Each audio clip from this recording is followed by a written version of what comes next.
Hi, welcome back to ಎಜ್ vlogs. ಎಲ್ಲರೂ ಹೇಗಿದ್ದೀರಾ? ಐ ಹೋಪ್ ಎಲ್ಲರೂ ಚೆನ್ನಾಗಿದ್ದೀರಾ ಅಂತ ಭಾವಿಸ್ತಾ ನನ್ನ ವಿಡಿಯೋನ ಸ್ಟಾರ್ಟ್ ಮಾಡ್ತಾ ಇದ್ದೀನಿ. ಸೊ ಇವತ್ತು ಎಲ್ಲಿಗೆ ಹೋಗ್ತಾ ಇದ್ದೀವಿ ಅಂತ ನೀವು ಅನ್ಕೋಬೋದು. ಹೌದು, ನಾವು ತಿರುಪತಿಗೆ ಹೋಗ್ತಾ ಇದ್ದೀವಿ. ತುಂಬಾ ಖುಷಿ ಆಗ್ತಿದೆ. ಮದುವೆ ಆಗಿ 1 ವರ್ಷ ಆದ ನಂತರದಲ್ಲಿ ನಾವು ತಿರುಪತಿಗೆ ಹೋಗ್ತಾ ಇರೋದು ಮನೆ ದೇವರಿಗೆ.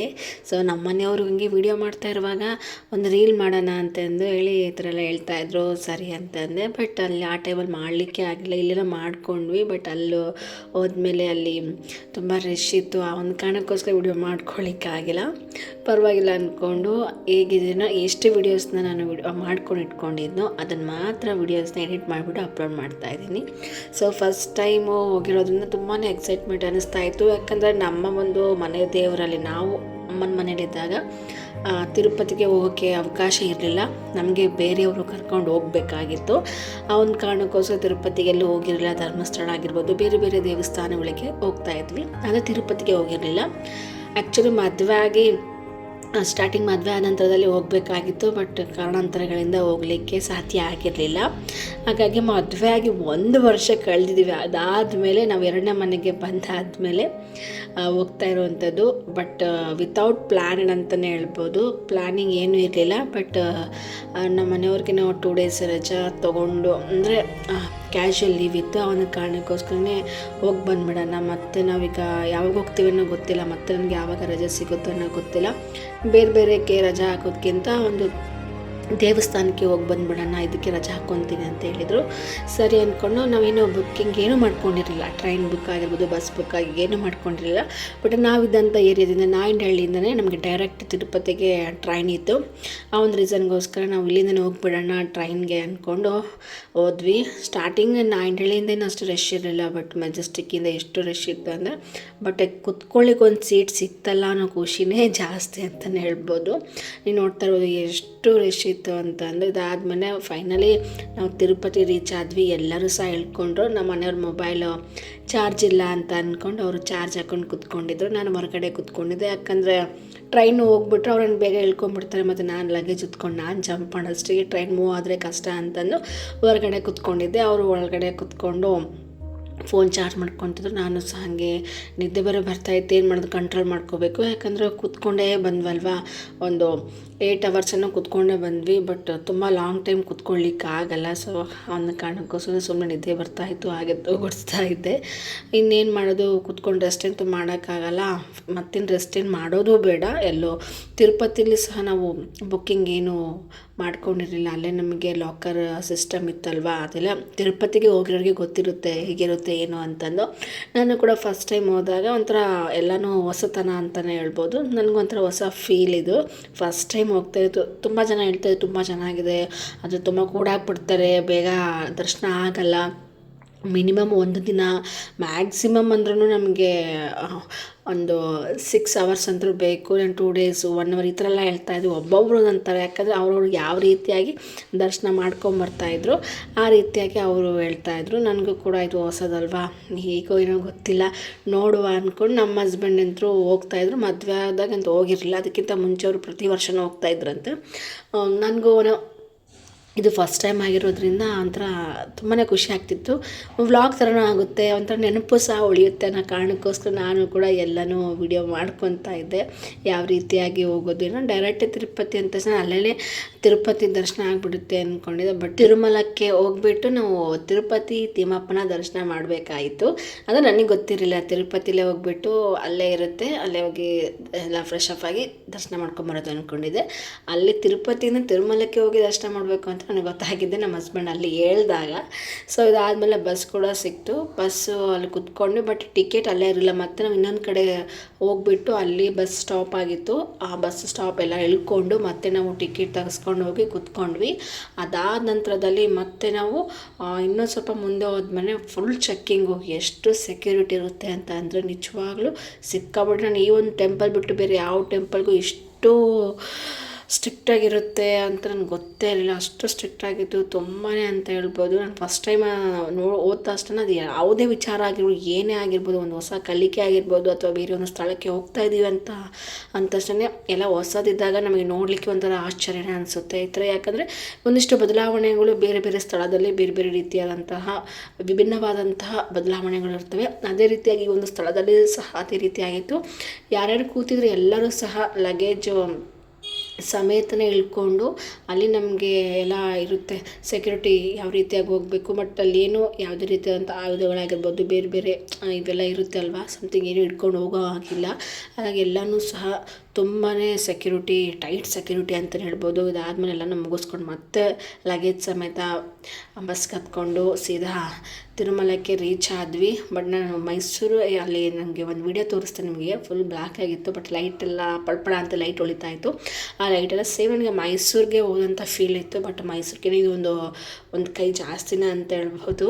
ಸೊ ಇದಾದಮೇಲೆ ನಾವು ಬೇರೆ ಕಡೆಗೆ ಇಳಿಬೇಕಿತ್ತು, ಮತ್ತು ನಾವು ಹಿಂದೆನೇ ಇಳಿದ್ಬಿಟ್ವಿ. ಆದರೂ ಪರವಾಗಿಲ್ಲ ಅಂತ ಅಲ್ಲಿ ಎಲ್ಲ ಹೇಳ್ತಾಯಿದ್ರು, ಇನ್ನು 2 ಕಿಲೋಮೀಟ್ರ್ ಆಗುತ್ತೆ, ಬನ್ನಿ ನಾವು ಡ್ರಾಪ್ ಮಾಡ್ತೀವಿ, 150 ರೂಪೀಸ್ ಆಗುತ್ತೆ ಅಂತ. ನಮ್ಮ ಹಸ್ಬೆಂಡ್ ಬುದ್ಧಿವಂತರು ಅಲ್ಲ ಮ್ಯಾಪಲ್ಲಿ ಚೆಕ್ ಮಾಡಿದಾಗ 500 ಮೀಟ್ರ್ ಅಷ್ಟೇ ಇತ್ತು. ಸೊ ಅವ್ರಿಗೆ ನಾವು ಸುಮ್ಮನೆ ನಾನಾಗಿದ್ದರೆ 150 ರೂಪಾಯಿ ಕೊಟ್ಟು ಹಾಳು ಮಾಡ್ತಿದ್ದೆ. ಇವರು ಪ್ಲ್ಯಾನ್ ಮಾಡಿಬಿಟ್ಟು ಅಂದರೆ ಮೊಬೈಲ್ ನೋಡಿಬಿಟ್ಟು ಮ್ಯಾಪಲ್ಲಿ ಜಸ್ಟ್ 500 ಮೀಟ್ರ್ ಅಷ್ಟೇ ಇರೋದು ಬನ್ನಿ ಅಂತ ಹೇಳಿ ಕರ್ಕೊಂಡು ಹೋದರು. ಸೊ ನೋಡ್ಕೊಂಡೇ ಹೋದ್ವಿ. ಅದಾದಮೇಲೆ ಟೀ ಶಾಪಿದ್ದು ಟೀ ಕುಡ್ಕೊಂಡು ಲಾಕರ್ ಸಿಸ್ಟಮ್ ಇತ್ತಲ್ಲ ಅಲ್ಲೆಲ್ಲ ನಾವು ಬ್ಯಾಗೆಲ್ಲ ಇಟ್ಬಿಟ್ಟು ಸ್ವಲ್ಪ ಟೋಕನ್ ತಗೊಂಡು, ಯಾಕೆಂದರೆ ನಮ್ಮ ಹಸ್ಬೆಂಡ್ ಮುಡಿ ಕೊಡ್ತೀನಿ ಅಂತ ಹೇಳಿದ್ರಲ್ವ, ಆ ಒಂದು ಕಾರಣಕ್ಕೋಸ್ಕರ ಟೋಕನ್ ತಗೊಂಡು ಬಂದ್ವಿ. ಇದಾದಮೇಲೆ ನಾವು ಟಿಫನ್ ಮಾಡ್ಕೊಳ್ಳೋಣ ಅಂತಂದು ಟಿಫನ್ ಮಾಡಲಿಕ್ಕೆ ಹೋಗಿ ಟಿಫನ್ ಎಲ್ಲ ಒಂದು ಕಾರಣಕ್ಕೋಸ್ಕರನೇ ನಮ್ಮ ಮನೇಲಿ ಮುಂಚೆನೇ ಕ್ಯಾಬ್ ತೊಗೊಂಡ್ಬಿಟ್ಟಿದ್ದಾರೆ.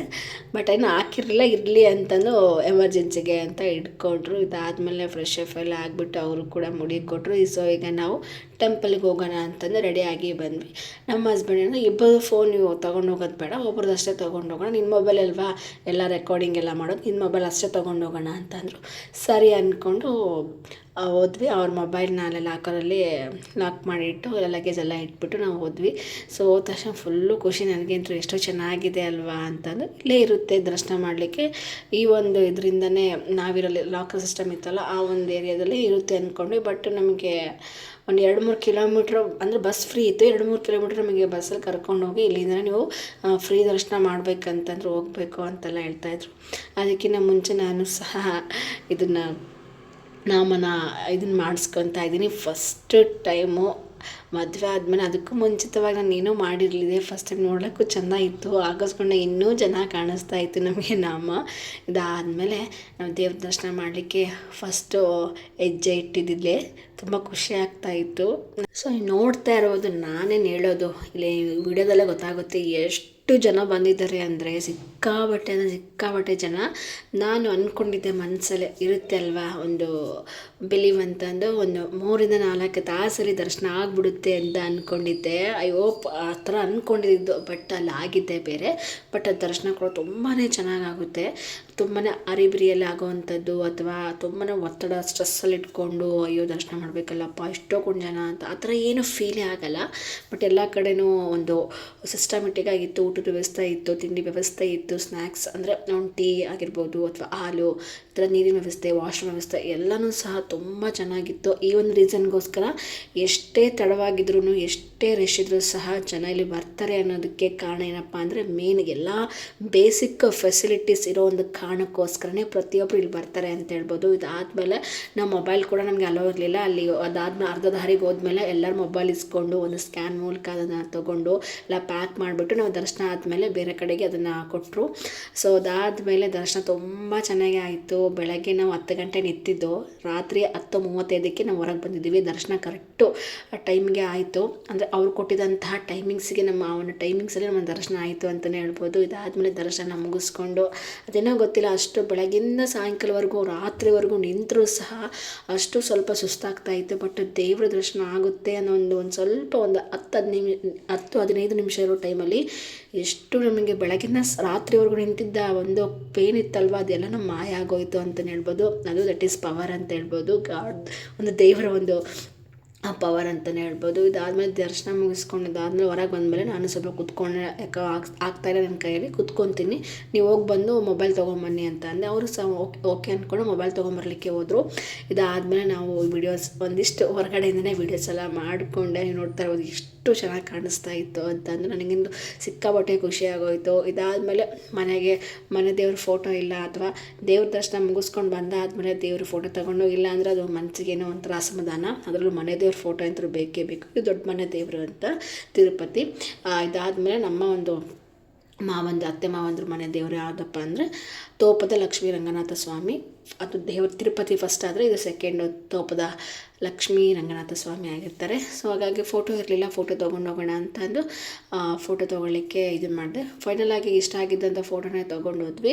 ಸೊ ನಾವು ಕೂಡ ಫೋಟೋ ತೊಗೊಂಡು ಊಟ ಎಲ್ಲ ಮುಗಿಸ್ಕೊಂಡು ಹೋದಾದಮೇಲೆ ನಮ್ಮ ಮನೆಯವರು ಸಹ ಟ್ರೈನ್ ನೋಡಿದರು, ಬಸ್ ನೋಡಿದರು, ಯಾವುದೂ ಸಿಗಲಿಲ್ಲ. ಯಾಕಪ್ಪ ಅಂದರೆ 3:30ಇಂದ ಟ್ರೈನು ಇದೆ ಅಂತ ಹೇಳಿದರು, ಬಸ್ ಇದೆ ಅಂತ ಹೇಳಿದರು. ಸುಮ್ಮನೆ ಹೋಗ್ಬಿಟ್ಟು ಅಲ್ಲಿ ಬಸ್ ಸ್ಟಾಪಲ್ಲಿ ವೆಯ್ಟ್ ಮಾಡೋದಕ್ಕಿಂತ ಇಲ್ಲೇ ಲ್ಯಾಕರ್ ಸಿಸ್ಟಮ್ ಇತ್ತಲ್ವ, ಅಲ್ಲೂ ಕೂಡ ನಮಗೆ ಮಲ್ಕೋ ವ್ಯವಸ್ಥೆ ಎಲ್ಲ ಇತ್ತು. ಹಾಗಾಗಿ ಅಲ್ಲೇ ಫ್ರೆಶ್ ಅಪ್ ಎಲ್ಲ ಆಗಿಬಿಟ್ಟು ಅಲ್ಲೇ ನೈಟ್ ಅಲ್ಲೇ ಸ್ಟೇ ಆದ್ವಿ. ಮಾರ್ನಿಂಗ್ ಎದ್ದು ಹೋಗೋಣ ಅಂದ್ಕೊಂಡೆ, ಬೆಳಗ್ಗೆ 3:30ಗೆ ಎದ್ದೇಳೋರು, ಫುಲ್ ಸುಸ್ತಾಗಿಬಿಟ್ಟಿದ್ವಲ್ಲ. ಹಾಗಾಗಿ 7 ಗಂಟೆಗೆ ಎದ್ದು ಮತ್ತೆ ಫ್ರೆಶ್ ಅಪ್ ಆಗಿ ಮತ್ತೂ ಅರಿಬಿರಿಯಲ್ಲಿ ಹೋಗೋದು ಬೇಡ, ಅರ್ಜೆಂಟ್ ಮಾಡ್ಕೊಂಡು ಹೋಗೋದು ಬೇಡ, ಆರಾಮಾಗಿ ಇನ್ನೊಂದ್ಸಲಿ ದರ್ಶನ ಅಂದರೆ ಹೊರಗಡೆಯಿಂದನೇ ಇನ್ನೊಂದು ಸ್ವಲ್ಪ ಕ್ಲೀನಾಗಿ ಪೀಸ್ಫುಲ್ಲಾಗಿ ಎಲ್ಲ ನೋಡಿಕೊಂಡು ಅದಾದಮೇಲೆ ನಿಧಾನಕ್ಕೆ ಹೋಗೋಣ, ಬಸ್ಗೆ ಹೋಗೋಣ ಅಂತ ಹೇಳಿದ್ರು ನಮ್ಮ ಹಸ್ಬೆಂಡು. ಸರಿ ಅಂದ್ಕೊಂಡು ಮತ್ತೆ ಇನ್ನೊಂದ್ಸಲಿ ರೆಡಿ ಆಗಿಬಿಟ್ಟು, ನನಗೂ ಕೂಡ ಅದೇ ಥರನೇ ಮತ್ತು ನಾನು ಅದನ್ನೇ ನೈಟೇ ಬಂದು ಡ್ರೆಸ್ ಚೇಂಜ್ ಮಾಡಿದ್ದಲ್ಲ, ಒಂಥರ ದೇವರು ಒಂದು ದರ್ಶನ ಮಾಡಿದಂಥ ಬಟ್ಟೆನ ಹಾಕ್ಕೋಬೇಕು ಅಂತ ತುಂಬ ಆಸೆ ಆಗ್ತಿತ್ತು. ಸೊ ಅದನ್ನು ನಾನು ಮತ್ತು ಅದೇ ಬಟ್ಟೆನ ಹಾಕ್ಕೊಂಡೆ. ಅದಾದಮೇಲೆ ನಮ್ಮ ಹಸ್ಬೆಂಡು ಕೂಡ ಫ್ರೆಶ್ ಅಪ್ ಆಗಿ ಮತ್ತೆ ನಾವು ಆ್ಯಕ್ಚುಲಿ ಇನ್ನೇ ನಾವು ಆರೆಂಜ್ ಕಲರು ಇಟ್ಕೊಂಡಿದ್ವಿ ಮಧ್ಯದಲ್ಲಿ, ಇವತ್ತು ರೆಡ್ ಕಲರು ನಾಮ ಹಾಕಿಸ್ಕೊಂಡ್ವಿ. ಒಂಥರ ಏನೋ ಹಾಕಿಸ್ಕೊಳ್ಳಿಕ್ಕೆ ಒಂಥರ ತುಂಬ ಖುಷಿ ಆಗ್ತಿತ್ತು ನನಗೆ ಅಂತೂ. ತುಂಬ ಅಂದರೆ ತುಂಬ, ಅದು ಹೇಳಲಿಕ್ಕೆ ಆಗೋಲ್ಲ, ಅದು ಅನುಭವಿಸಿದವ್ರಿಗೆ ಮಾತ್ರ ಗೊತ್ತು ಅಂತಾರಲ್ವ, ಅದು ನಿಜಾನೇ. ಸೊ ಇದಾದಮೇಲೆ ಮತ್ತೆ ಇನ್ನೊಂದು ಸರಿ ಎಲ್ಲ ವೀಡಿಯೋ ಮಾಡ್ಕೊಳ್ಳೋಣ ಅನಿಸ್ತು. ಯಾಕಂದರೆ ನೈಟ್ ಮಾಡ್ಕೊಂಡಿದ್ದೆ ಬೇರೆ ರೀತಿಯಾಗಿರುತ್ತೆ, ಮಾರ್ನಿಂಗ್ ಬಂದು ನೋಡೋದೇ ಬೇರೆ ರೀತಿ ಆಗಿರುತ್ತೆ ಅಲ್ವಾ. ಸೊ ಒಳಗಡೆ ಎಂಥ ಅಫಿಷಿಯಲೇ ಆಗಿ ಬರಲಿ, ಯಾರೇ ಬಂದರೂ ಸಹ ಒಳಗಡೆ ಮೊಬೈಲ್ ಇಲ್ಲ, ಅದೇನಿದೆ ಹೊರಗಡೆ ಮಾತ್ರ. ಅದಕ್ಕೂ ಮುಂಚಿತವಾಗಿ ನಾವು ಯಾವುದೇ ರೀತಿಯಾಗಿ ರೀಲ್ಸ್ ಮಾಡುವಂತಹ ಒಂದು ಸಿಸ್ಟಮ್ ಅಂತ ಈ ಒಂದು ಪ್ರದೇಶದಲ್ಲಿ ಇಲ್ಲ, ಈ ಒಂದು ಸ್ಥಳದಲ್ಲಿ ಪುಣ್ಯಕ್ಷೇತ್ರದಲ್ಲಿ ಇಲ್ಲವೇ ಇಲ್ಲ. ಏನಾದರೂ ಮಾಡಿದ್ರು ಅಪ್ಪ ಅಂದರೆ ಅದು ನ್ಯೂಸ್ ಪೇಪರಲ್ಲೂ ಸಹ ನ್ಯೂಸ್ ಆಗಿರುವಂಥದ್ದು, ಕಾನೂನು ಬಾಹಿರವಾಗಿ ಒಂದು ಕ್ರಮಗಳನ್ನು ಕೈಗೊಳ್ತಾರೆ ಅಂತಲೂ ಕೂಡ ಒಂದು ನ್ಯೂಸಲ್ಲಿ ಬಂದಿತ್ತು. ಸೊ ಹಾಗಾಗಿ ಅಲ್ಲಿ ಯಾರೂ ಕೂಡ ಒಂದು ರೀಲ್ಸ್ನ ಮಾಡಿಲ್ಲ, ಮಾಡೋದು ಬೇಡ. ಇಂಥ ಒಂದು ಪುಣ್ಯಕ್ಷೇತ್ರಗಳಲ್ಲಿ ಇದೆ ಅಂತಲ್ಲ, ಯಾವುದೇ ಪುಣ್ಯಕ್ಷೇತ್ರದಲ್ಲೂ ರೀಲ್ಸ್ ಮಾಡೋದು ಆಗಿರ್ಬೋದು, ಇನ್ನೊಂದು ಆ ಥರ ಎಲ್ಲ ಮಾಡೋದಕ್ಕಿಂತ ಈ ಥರ ಒಂದಿಷ್ಟು ವೀಡಿಯೋಸ್ನ ಮಾಡಿಕೊಂಡು ನೆನಪಿಗೋಸ್ಕರ ವೀಡಿಯೋಸ್ ಮಾಡಿಕೊಂಡು ಇಟ್ಕೊಳ್ಳೋದು ತುಂಬಾ ಚೆನ್ನಾಗಿರುತ್ತೆ ಅಲ್ವಾ. ರೀಲ್ಸ್ ಮಾಡೋದಕ್ಕಿಂತ ಒಂದು ಬೇರೆ ಟೂರಿಸ್ಟ್ ಪ್ಲೇಸ್ಗಳಲ್ಲಿ ಮಾಡೋದು ಬೇರೆ, ಅಥವಾ ಪುಣ್ಯಕ್ಷೇತ್ರಗಳಲ್ಲಿ ಮಾಡೋದೇ ಬೇರೆ ಆಗಿರುತ್ತೆ. ಸೊ ಹಾಗಾಗಿ ನಾವು ಒಂದಿಷ್ಟು ವೀಡಿಯೋಸ್ನೆಲ್ಲ ಮಾಡಿಕೊಂಡು ಒಂಥರ ನೋಡೋಕ್ಕೆ ಅದು ಫಸ್ಟ್ ಟೈಮ್ ನೋಡಿದಾಗ ಒಂಥರ ತುಂಬ ಖುಷಿ ಆಗ್ತಾ ಇರುತ್ತಲ್ವ, ನನಗೂ ಕೂಡ ತುಂಬ ಖುಷಿ ಆಗ್ತಿತ್ತು. ಹಾಗಾಗಿ ನಮ್ಮ ಹಸ್ಬೆಂಡ್ ಇನ್ನೊಂದು ಸಲ ನೋಡ್ಕೊಂಡು ಹೋಗೋಣ, ಸುಮ್ಮನೆ ಯಾಕೆ ಹೋದ್ರೂ ಮತ್ತು ನಾವು ಅಲ್ಲೇ ನನಗೆ ಕೆಲ್ಸಕ್ಕೆ ಹೋಗಲ್ಲ, ಸುಮ್ಮನೆ ಹೋಗಿ ರೆಸ್ಟ್ ಮಾಡ್ತೀವ, ಸೊ ಹೇಗಿದ್ರು ನಾಳೆ ಸಂಡೇ ಇದೆ, ಸೊ ಇನ್ನೊಂದು ಸಲ ಕ್ಲೀನಾಗೆಲ್ಲ ನೋಡ್ಕೊಂಡು ಬಿಡೋಣ ಅಂತ ಹೇಳಿ ಮತ್ತೊಂದು ಸಲ ಹೊರಗಡೆಯಿಂದನೇ ನೋಡ್ಕೊಂಡು ಮತ್ತೆ ನಾವು ದೇವ್ರ ದರ್ಶನ ಮಾಡೋಕ್ಕೆ ಹೋಗ್ಬೇಕಪ್ಪ ಅಂದರೆ ಇವತ್ತು ಫುಲ್ ಡೇನ ಅಲ್ಲೇ ಇರಬೇಕಾಗುತ್ತೆ. ಆಲ್ರೆಡಿ ಒಂದು ದಿನ ದೇವ್ರ ದರ್ಶನ ಮಾಡಲಿಕ್ಕೆ ಅಂತಲೇ ಹೋಗಿ ದೇವ್ರನ್ನ ಕಣ್ಣು ತುಂಬ್ಕೊಂಡಿದ್ದೀವಿ. ಒಂದು 10-15 ಸೆಕೆಂಡ್ ನೋಡಿದ್ರೂ ಸಹ ಅದನ್ನು ಇನ್ನೂ ನಮಗೊಂಥರ ಆ ಒಂದು ಕಣ್ಣು ಮುಚ್ಚಿ ಕಣ್ಣು ತೆರೆದಾಗ ದೇವ್ರು ನಮ್ಮ ಕಣ್ಣು ಮುಂದೆನೇ ಇದೆ ಅನ್ನೋ ಫೀಲ್, ಪಾಸಿಟಿವ್ ವೈಬ್ಸು ಮೂಡುತ್ತೆ ಅಂತಲೇ ಹೇಳ್ಬೋದು. ಅದು ಪರ್ಸ್ನಲಿ ನನಗೆ ಆಗಿದಂತಹ ಅನುಭವನ ಹೇಳ್ತಾ ಇರೋವಂಥದ್ದು. ಇಲ್ಲೂ ಸಹ ತಿರುಪತಿದು ಭಜನೆ ಮಾಡ್ತಾಯಿದ್ರು, ಅದನ್ನು ಕೂಡ ವಿಡಿಯೋ ಮಾಡ್ಕೊಂಡೆ. ಒಂದು ತುಂಬ ಸಿಸ್ಟಮೆಟಿಕ್ ಆಗಿತ್ತು, ಎಲ್ಲೂ ಕೂಡ ₹1 ಯಾರೂ ಏನೂ ಕೇಳಲ್ಲ, ಒಂದು ವ್ಯವಸ್ಥೆ ಕೂಡ ತುಂಬಾ ಚೆನ್ನಾಗಿದೆ. ಈ ಥರ ಇದ್ದರೆ ಯಾರಾಗಲಿ ಪ್ರತಿಯೊಬ್ಬರು ದರ್ಶನ ಮಾಡಲಿಕ್ಕೆ ಹೋಗಿ ಇಷ್ಟಪಡ್ತಾರೆ. ಸೊ ಇದಾದಮೇಲೆ ಮನೆಗೆ ಒಂದಿಷ್ಟು ಐಟಮ್ಸ್ಗಳು, ನನ್ನ ತಂಗಿ ಮಗಳಿಗೆ ಸಹ ಬಟ್ಟೆ ತೊಗೊಂಡೆ. ಇದಾದಮೇಲೆ ಮನೆಗೆ ಏನೇನು ಬೇಕೋ ನೋಡಿದ್ವಿ, ಸ್ವಲ್ಪ ನಮಗೆ ಏನು ಬೇಕೋ ಅದು ತೊಗೊಂಡ್ವಿ ಅಷ್ಟೇ. ಇದಾದ ನಂತರದಲ್ಲಿ ಮಧ್ಯಾಹ್ನದ ಮೇಲೆ ನಮ್ಮದಂತೂ ಊಟ ಮಾಡಲೇಬೇಕು, ದೇವ್ರ ಪ್ರಸಾದ ಮಾಡಲೇಬೇಕು ಅಂತಂದು ಅದು ಮಧ್ಯಾಹ್ನದವರೆಗೂ ಆಲ್ಮೋಸ್ಟ್ 11 ಗಂಟೆವರೆಗೂ ವೆಯ್ಟ್ ಮಾಡಿದ್ದೀವಿ. ಸೊ ವೆಯ್ಟ್ ಮಾಡಿದ್ಮೇಲೆ ನಮಗೆ ಪ್ರಸಾದ ಕೂಡ ಸಿಕ್ತು. ಪ್ರಸಾದ ತಿಂದ್ಕೊಂಡು ಎಲ್ಲ ಲಗೇಜ್ ಎಲ್ಲ ಪ್ಯಾಕ್ ಮಾಡಿ ಲಾಕರ್ನ ಲಾಕ್ ಮಾಡಿಬಿಟ್ಟು ಅವ್ರಿಗೆ ಕೀ ಕೊಟ್ಬಿಟ್ಟು ನಾವು ತಿರುಮಲದಿಂದ ಹೊರಟ್ವಿ ತಿರುಪತಿಗೆ. ಬೆಟ್ಟ ಇಳಿತಾ ಇದ್ದೀವಿ. ಬರುವಾಗ ನಾವು ಬಸ್ಸಲ್ಲಿ ಬಂದಿರೋದ್ರಿಂದ ನನಗೆ ಯಾಕೋ ಬಸ್ ಬೇಡ, ಒಂದೇ ಥರ ಬೇಡ, ಜೀಪಲ್ಲಿ ಹೋಗೋಣ ಅಂದ್ಕೊಂಡು ಜೀಪಲ್ಲಿ ಹೋಗ್ತಾ ಇದ್ದೀವಿ. ನೋಡ್ತಾ ಇರ್ಬೋದು ಯಾವ ರೀತಿ ಆಗಿದೆ ಅಂತ. ನನಗೆ ಸಿಕ್ಕಾಪಟ್ಟೆ ಖುಷಿಯಾಗೋಯಿತು. ನೆಕ್ಸ್ಟು ಪ್ರತಿ ವರ್ಷ ಬರಬೇಕು ಅನ್ನೋ ಫೀಲ್ ಇತ್ತು. ಬಟ್ ಬರುವಾಗ ಆನ್ಲೈನ್ ಬುಕ್ಕಿಂಗ್ ಮಾಡ್ಕೊಂಬಂದ್ರೆ ಇನ್ನೂ ಒಳಿತು ಅಂತಲೇ ಅನ್ನಿಸ್ತು. ಯಾಕಂದರೆ ಬೇಗ ದರ್ಶನ ಆಗುತ್ತೆ ಅನ್ನೋ ಒಂದು ರೀಸನ್ಗೋಸ್ಕರ. ಯಾಕಂದರೆ ತುಂಬ ಹೊತ್ತು ನಿಂತ್ಕೊಳೋದ್ಕಿಂತ ಬೇಗ ದರ್ಶನ ಆದರೆ ತುಂಬ ಚೆನ್ನಾಗಿರುತ್ತೆ ಅಂತ ನನಗೆ ಅನ್ನಿಸ್ತು. ಹಾಗಾಗಿ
ಸೊ ಫೈನಲಾಗಿ ತಿರುಮಲದಿಂದ ತಿರುಪತಿಗೆ ಬೆಟ್ಟ ಇಳ್ಕೊಂಡು ಅಲ್ಲಿ ಸಹ ನೋಡ್ತಾ ಇರೋದು ವೀಡಿಯೋಸ್ನೆಲ್ಲ ಮಾಡ್ಕೊಂಡಿದ್ದೆ. ಯಾವ ರೀತಿಯಾಗಿತ್ತು, ಎಷ್ಟು ಚೆನ್ನಾಗಿತ್ತು ಅಂತಂದು. ಪರಿಸರ ಸಹ ತುಂಬ ನೇಚರ್ನು ಅದು ಹೇಳಲಿಕ್ಕೆ ಸಾಧ್ಯ ಇಲ್ಲ, ಅನುಭವಿಸ್ದಾಗೆ ಗೊತ್ತಾಗುವಂಥದ್ದು. ಸೊ ಅಷ್ಟು ಬ್ಯೂಟಿಫುಲ್ ಆಗಿತ್ತು. ಹೋಗಿ ಬಂದಿದ್ದಕ್ಕೂ ಸಾರ್ಥಕ ಆಯಿತು ಅಂತಲೇ ಹೇಳ್ಬೋದು. ಬೇಗ ದರ್ಶನ ಆಗದೇ ಇದ್ದರೂ ಪರವಾಗಿಲ್ಲ, ಲೇಟಾಗಾದರೂ ತುಂಬಾ ಚೆನ್ನಾಗಿ ಆಯಿತು ಅಂತ ಖುಷಿ ಕೂಡ ಆಯಿತು. ಇದಾದಮೇಲೆ ನಾವು ಕೂಡ ಬೆಂಗಳೂರು ಬಸ್ ಕೂಡ ಸಿಕ್ತು. ಬೆಂಗಳೂರು ಬಸ್ ಕೂಡ ಹತ್ಕೊಂಡು ಕೂತ್ಕೊಂಡ್ವಿ. ಒಂಥರ ನೋಡೋಕ್ಕೆ ಕ್ಯೂರಿಯಾಸಿಟಿ ಹೇಗಿರುತ್ತೆ ಏನು ಅಂತಂದು. ಆಲ್ಮೋಸ್ಟ್ ಒಂದು 10 ಕಿಲೋಮೀಟ್ರ್ ಬೆಟ್ಟ ಗುಡ್ಡನೇ ಕಾಣಿಸ್ತಾ ಇದೆ ಸುತ್ತಮುತ್ತನೇ ಅಂತ ಅನ್ನಿಸ್ತು. ಸೊ ಇದಾಗಿತ್ತು ನನ್ನ ಮನೆ ದೇವರ ತಿರುಪತಿಯ ದರ್ಶನದ ವ್ಲಾಗ್. ಯಾರಿಗೆಲ್ಲ ಒಂದು ವ್ಲಾಗ್ ಇಷ್ಟ ಆಗಿದೆ ಪ್ಲೀಸ್ ಒಂದು ಲೈಕ್ ಮಾಡಿ, ಶೇರ್ ಮಾಡಿ, ಸಬ್ಸ್ಕ್ರೈಬ್ ಮಾಡಿ ಅಂತ ಹೇಳ್ತಾ ಇವತ್ತಿನ ವ್ಲಾಗ್ ಮುಗಿಸ್ತೀನಿ. ಎಲ್ಲರಿಗೂ ನಮಸ್ಕಾರ. Take care. ಬಾಯ್.